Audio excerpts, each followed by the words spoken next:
Cloverfield, the original came out in 2008. I was a senior in high school. I remember seeing that movie. Yep. I did not like it. I did not like the found footage approach.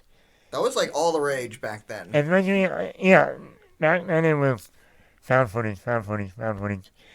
The problem was when you're sitting in a movie theater with a giant screen and the camera's rattling the entire time, I got a headache. Yeah, you're And about to throw nauseated. up. Yeah, and nauseated.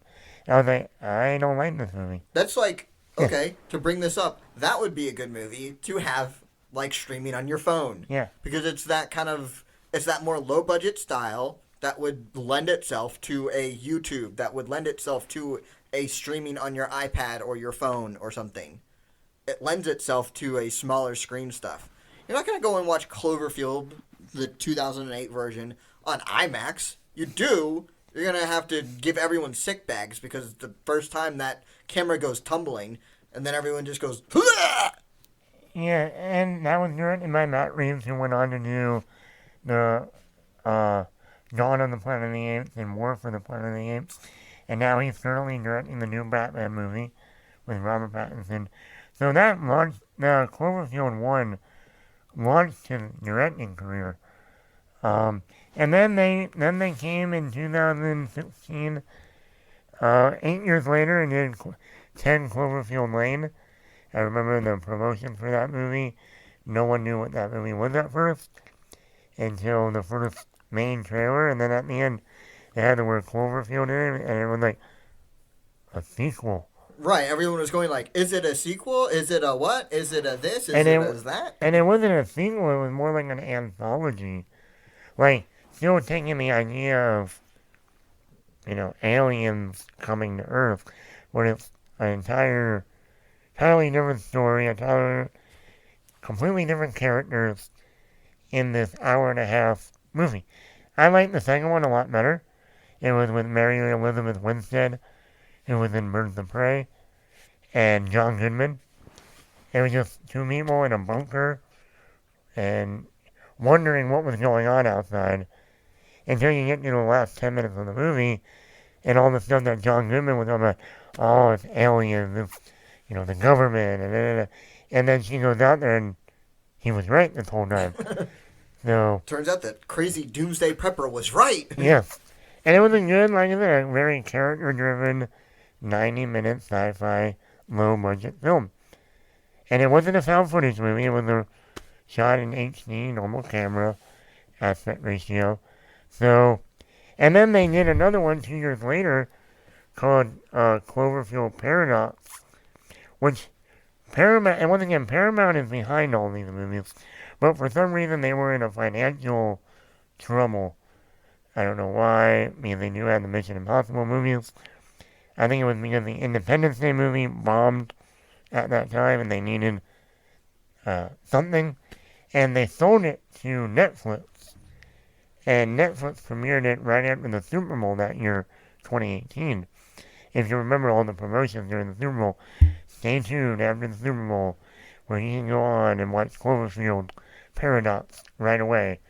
After the Super Bowl. Yeah, after the Super Bowl. So that way I'm going to sit through a 4-hour Super Bowl and then I'm going to go watch 2 hours or something.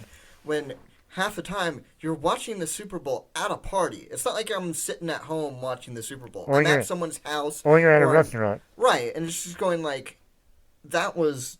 Whoever thought of that harebrained scheme should have been fired. It doesn't matter really. The movie was horrible. I mean, I don't like the first one that much, but the third one is just... Now I see why you dropped it on Netflix. Because I don't think anyone would have gone and seen it in the theater. So you would have lost a lot of money. So actually you made money by selling it to someone. So that's why I'm surprised that they're making a sequel to this. I'm like, I thought after the third one it was done. But apparently, no, J.J. Abrams is going to be coming back to produce. They have a writer brought on. And it is going to be, let me make sure, this is not going to be like another anthology like 10 Cloverfield Lane and Cloverfield Paradox. This is a direct sequel to the 2008 version, but it will not be a found footage movie. So that's a little weird to me that, okay, you're going to do a straight sequel, but it's going to be shot completely different from the first one. Well, found footage, there hasn't been a good found footage movie in so long. Chronicle. Eh, That was that was better than most. right, but I guess. But before that, so what else? If you're going by money wise, you're going all the way back to the first Paranormal Activity. Yeah. Like Yeah. that is the best, other than I guess like the Blair Witch Project. Yeah, but even the last Blair Witch didn't do anything. Yeah, but the original one. Yeah, That okay. one was So 99? right. So it's been a long time since they've had something that's been good with that. So the found footage kind of is a dead medium right now. It is not. It doesn't work, especially in the age of YouTube and all that stuff.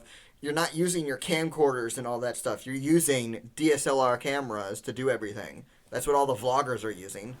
So it's like, and like, how would you do it? I guess you could do something because everyone has an iPhone or an Android phone, and that records video.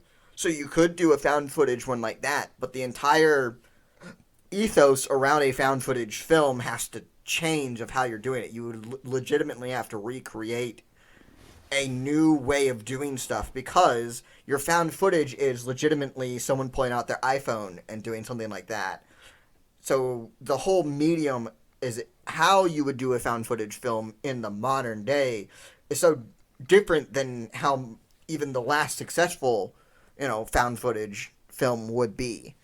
So And I can see as to why they do that, and it's a giant monster. It's a giant monster movie. It's what it's going to end up being. and now I don't remember how the first one ended, other than the thing coming down from the sky and landing in the ocean, and that's what they think that's how this whole thing started.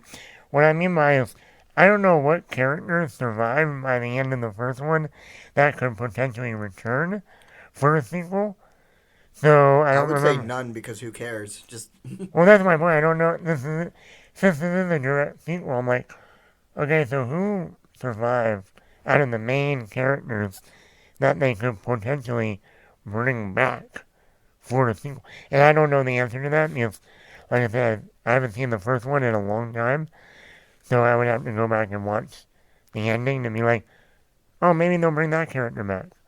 But for right now, there's been no casting, there's been no director attached, so we're just gonna have to wait and see, and no release date.